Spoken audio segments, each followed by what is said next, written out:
Sì, arrivo. No, no, grazie. Scendo da solo.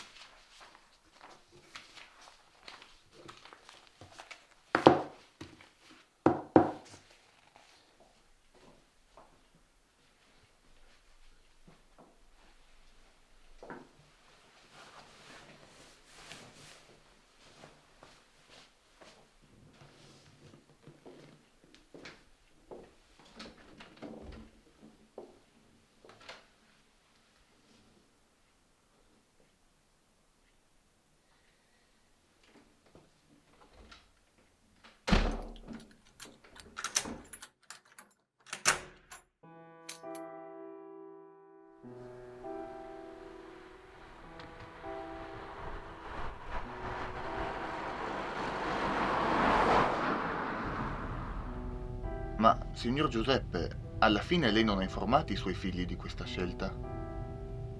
No, no, credo che non l'avrebbero accettato. Credo.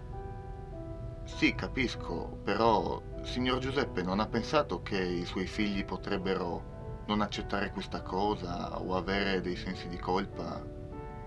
Quello che intendo dire è coinvolga i suoi figli, signor Giuseppe. E perché? Perché è stata una decisione mia. La mia vita l'ho vissuta. Ed è stata una vita vissuta alla grande, credimi. Ho avuto soddisfazioni, delusioni, successi. Beh, quelli pochi. Sconfitte. Quelle invece tante. Ho ricevuto forse più di quello che meritavo.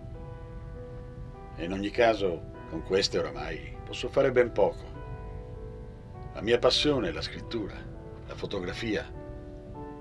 E in più, dopo quello che mi è capitato, no, no, no. E invece così posso essere utile a loro, risolvere i loro problemi finanziari. Già, e con la casa ipotecata, la famiglia a pezzi. Diciamo che gli faccio un regalo. E comunque questa nuova legge è stata fatta apposta, vero signorina? Sì, sì, signor De Santis, per quanto ancora poche persone se ne siano avvalse. Sa, è un argomento un po' delicato. Almeno questa volta i politici sono riusciti a mettersi d'accordo. Erano costretti, signor Giuseppe, non avevano nessuna scelta. Già, garantire la pace sociale o evitare piuttosto una guerra tra generazioni. Non saprei, signor Giuseppe. Personalmente non credo che questa legge possa scongiurarla. E lo sarebbe, se tutti quelli nelle mie condizioni la pensassero come me. Non lo so, signor Giuseppe. Io credo che si è sempre attaccati alla vita, sia da giovani che da vecchi. E qui l'errore, ragazzo mio, è proprio qui. Bisogna riconoscere quando si ha un peso, per la società e per se stessi, soprattutto per i propri cari.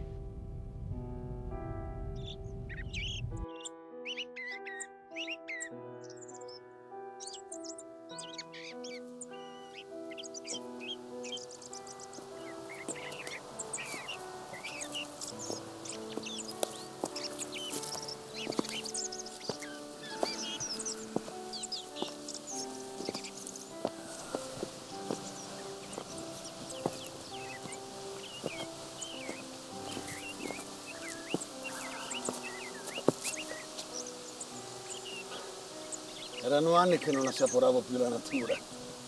Sentire questi odori, questi suoni, li avevo quasi dimenticati. Quasi dimenticati. La gente dovrebbe uscire più spesso dalla città e venire in posti come questo. Saper ascoltare il silenzio. Che poi tanto silenzio non è. Sentite quei tordi che baccano fanno. Era sempre preso dal lavoro, vero, signor Giuseppe? Sì, il lavoro, vero. Ascoltate, Licia, anche tu, Corrado. Il lavoro è fondamentale, è vero. Però non lasciatevi travolgere mai. Dategli il giusto tempo e soprattutto date il giusto tempo a voi stessi e alle vostre famiglie quando ne avrete una. Perché il tempo non ve lo restituisce nessuno. La vita passa in un lampo.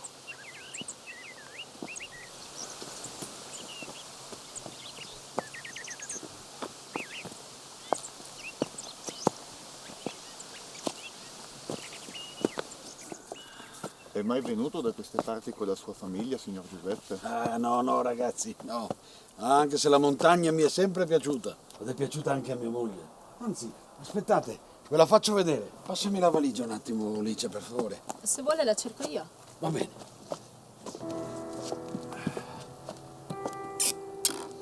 Questa? Sì, è questa. Ecco, guardate. Questa era la mia Annalisa. Guardate com'era bella. Ah, era veramente bella. Hai ragione, Giuseppe. Sì. Era veramente una bella donna. L'ho amata davvero, sai? Quanto l'ho amata.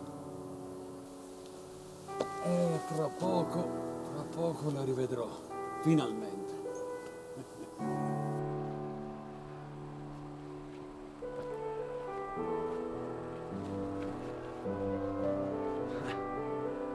Beh, ci siamo. Non sembra così male, no?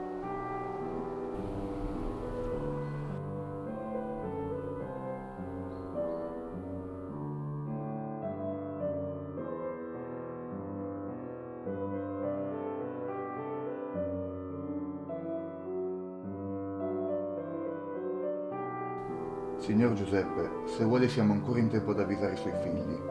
L'effetto delle pillole è ancora allo stadio iniziale. Ho detto di no. Prego di rispettare questa mia decisione, ragazzi. Io non voglio turbarli prima del previsto. Se lei fosse mio padre vorrei saperlo.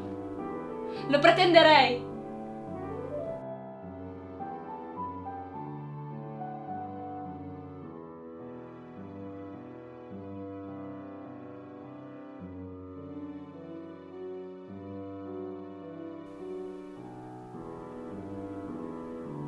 Voglio andarmene in pace. Capiranno, Licia. Capiranno.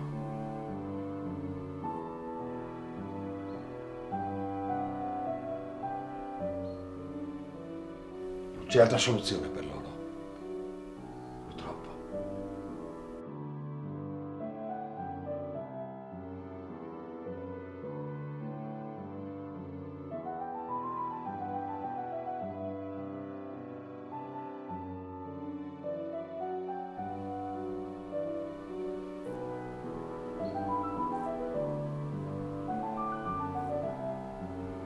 E adesso, per cortesia, lasciatemi andare. Grazie per avermi accompagnato. Grazie a te, Giuseppe. Per noi è stato un piacere e un onore.